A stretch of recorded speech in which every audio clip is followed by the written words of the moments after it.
Students, please subscribe my channel for easy economics and press bell icon for latest videos and share with your friends and relatives. Good morning students. सभी अच्छे होंगे। और जैसा कि आप सभी से मेरी बातें हो रही हैं, आप लोग सभी वीडियो को देख रहे होंगे और जितने भी आप ये मान लीजिए आप लोगों की लाइव क्लासें ही चल रही हैं। आपके पास जितने भी वीडियो आ रहे हैं उनमें किसी भी प्रकार की कोई प्रॉब्लम हो आप जरूर पूछें, क्योंकि ये आपके लिए बहुत ज्यादा महत्वपूर्ण है। आज मैं आपको लेके चल रहा हूं जो अपना फर्स्ट चैप्टर चल रहा है उसी का वीडियो नंबर 3। और वीडियो नंबर जो 3 चल रहा है उसके अंदर आपको जो दिखाना है वो आज क्लियर करना है हमें कि बुक क्या कहती है।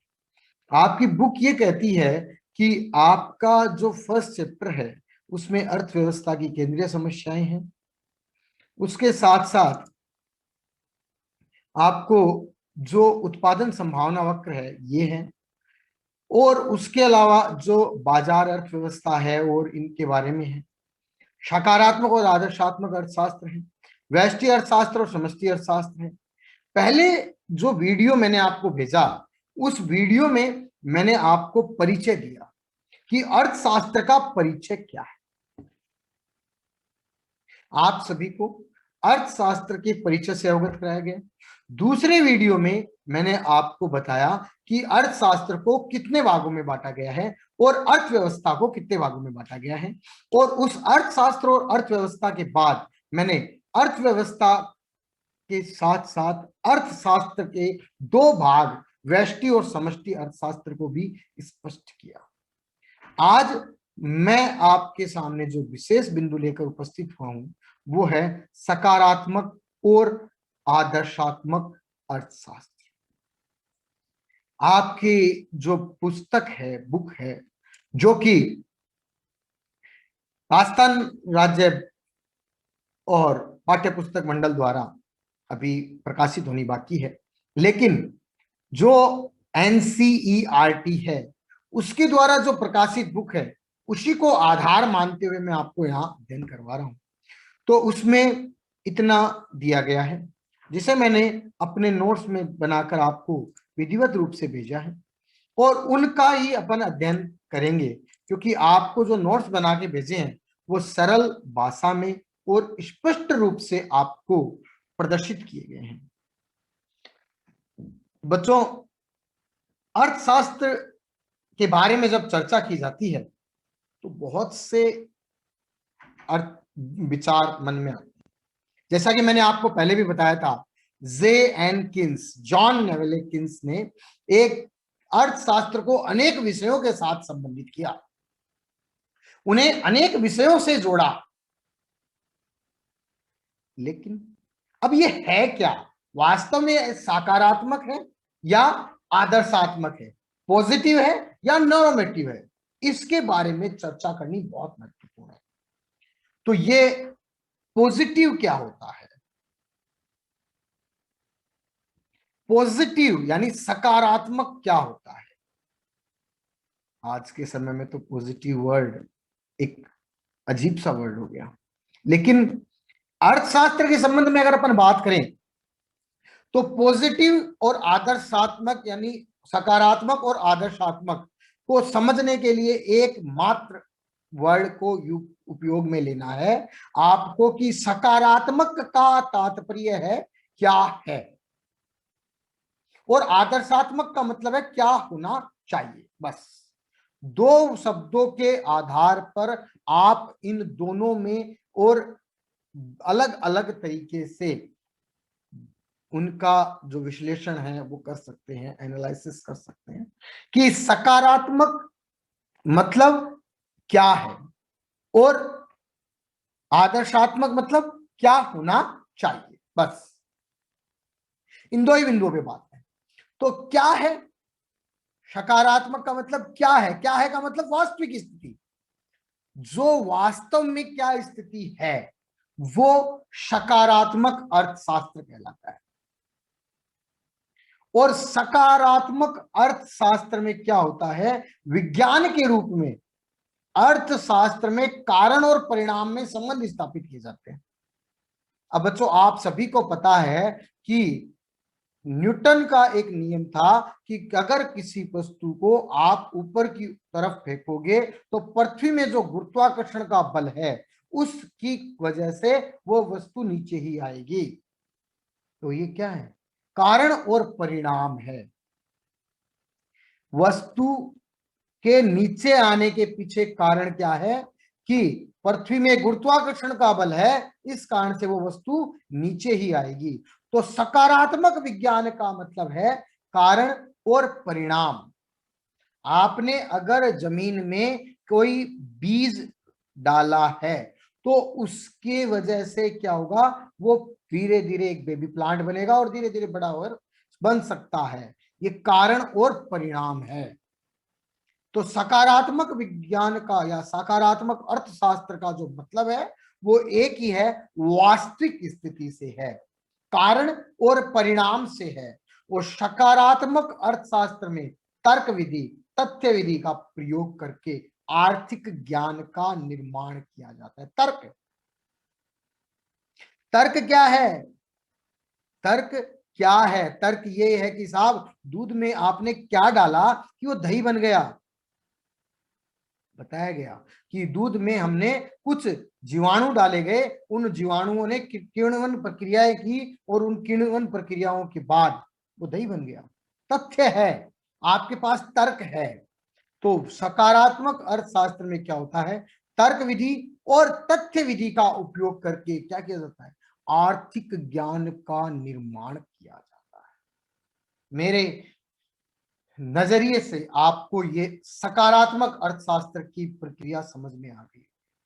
मतलब जॉन जे एस लिप्से ने जो कहा उस बात पे भी विचार कर लीजिएगा। जे एस लिप्से ने कहा कि वास्तविक कथनों का संबंध क्या है, क्या था और क्या होगा से है। वास्तविक कथन क्या है, क्या है, क्या था और क्या होगा। दूध था, दूध में हमने कुछ बैक्टीरिया डाले और उसके बाद में उसका दही बनेगा। तर्क विधि, तथ्य विधि सारी इसमें उपयोग की गई। तो जब जे एस लिप्से कहता है कि वास्तविक कथनों का जो संबंध है, क्या है, क्या था और क्या होगा से होता है, उसी के अनुसार अर्थशास्त्र में जो चीज वास्तविकता में उपलब्ध है उन्हीं का अध्ययन किया जाता है। जैसे मान लीजिए मांग का नियम है, और उस मांग के नियम को मैं आपको इसके परिप्रेक्ष्य में सकारात्मक अर्थशास्त्र से जोड़कर बताऊं तो मांग का नियम क्या है, किसी वस्तु की कीमत में कमी होने पर क्या था साहब, पहले वस्तु की मांग क्या थी और वस्तु की कीमत कमी होने पर क्या होगा, मांग बढ़ेगी। तो क्या है, क्या था और क्या होगा, ये सब क्या है, सकारात्मक अर्थशास्त्र है। जैसे मान लीजिए भारत में मृत्यु दर अधिक होने के कारण क्या हुआ, जनसंख्या वृद्धि दर नीचे रही। क्या था, अब एक उदाहरण मैंने आपको यहां दिया है। भूतकाल में भारत में मृत्यु दर अधिक होने के कारण क्या था, मृत्यु दर अधिक थी, जिसके कारण से क्या रहा, जो जनसंख्या में वृद्धि होनी थी वो कम रही। किसकी वजह से, मृत्यु दर अधिक रही। तो क्या है, क्या था और क्या होगा, उसकी वजह से क्या हुआ, वार्षिक वृद्धि दर नीचे रही। मेरे नजरिए से आपको सकारात्मक अर्थशास्त्र समझ में आ गया। फिर भी कोई दिक्कत हो कभी भी आप पूछ सकते हैं, कमेंट बॉक्स में भी, मैसेज द्वारा भी, कहीं भी। अब मैं आपको जो बताने जा रहा हूं वो आदर्शात्मक अर्थशास्त्र के बारे में।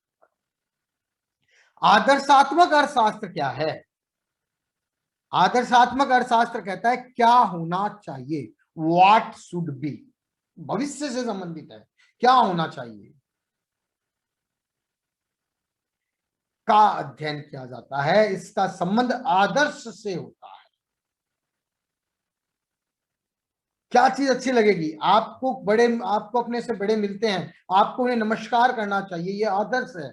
ये अर्थशास्त्र ये बताता है कि आदर्श क्या है, अच्छा क्या लगेगा। आदर्शात्मक अर्थशास्त्र है। आदर्शात्मक अर्थशास्त्र में व्यक्ति मूल्य निर्णय, वैल्यू जजमेंट में का समावेश होता है। आदमी कौन है? निर्णय लेने वाला है। मैंने आपको व्यक्ति की जब परिभाषा बताई थी, तो व्यक्ति में मैंने आपको बताया था, व्यक्ति का तात्पर्य है जो निर्णय लेने वाली इकाई हो, चाहे वो फर्म भी हो सकती है, चाहे वो परिवार भी हो सकता है। तो वेस्ट आदर्शात्मक जो अर्थशास्त्र है, व्यक्ति मूल्य निर्णय यानी वैल्यू जजमेंट का समावेश होता है। और इस प्रकार अगर निर्णयों में देखें तो दार्शनिक, दार्शनिक का मतलब जो साइकोलॉजी है, या अपन फिलोसफी की बात कर सकते हैं।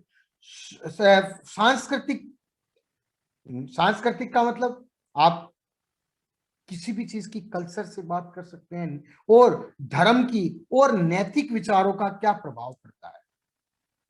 फिलोसफी क्या कहती है और संस्कृति क्या कहती है, धर्म क्या कहता है और नैतिक विचारों का प्रभाव पड़ता है। मतलब ये क्या है? ये कहता है क्या होना चाहिए, क्या होना चाहिए का निर्णय व्यक्ति की भावनाओं पर आधारित होता है। अतः इनमें मतभेदों की गुंजाइश ज्यादा होती है, क्योंकि हर आदमी जो है वो अलग नजरिए से देखता है। किसी को कौन सी सरकार अच्छी लगती है, किसी को कौन सी सरकार अच्छी लगती है। अगर दूसरी सरकार के बारे में कहा जाए तो दूसरा अपोज करेगा। 5 आदमी अगर बैठे हैं तो 500 आदमियों का जो मत है वो एक नहीं हो सकता। इसलिए इस अर्थशास्त्र को क्या कहते हैं? आदर्शात्मक अर्थशास्त्र कहते हैं, जो किस पे निर्णय करता है? आदर्श पर। और इसका जो मूल मंत्र है वो वैल्यू जजमेंट यानी मूल्य निर्णय पे निर्भर है। और क्या होना चाहिए का निर्णय और व्यक्ति की भावनाओं के आधार पर, अंदर की जो भावना निकलती है, किसी को एक्स गवर्नमेंट अच्छी लगती है, किसी को वाई गवर्नमेंट अच्छी लगती है, किसी को जेड गवर्नमेंट अच्छी लगती है।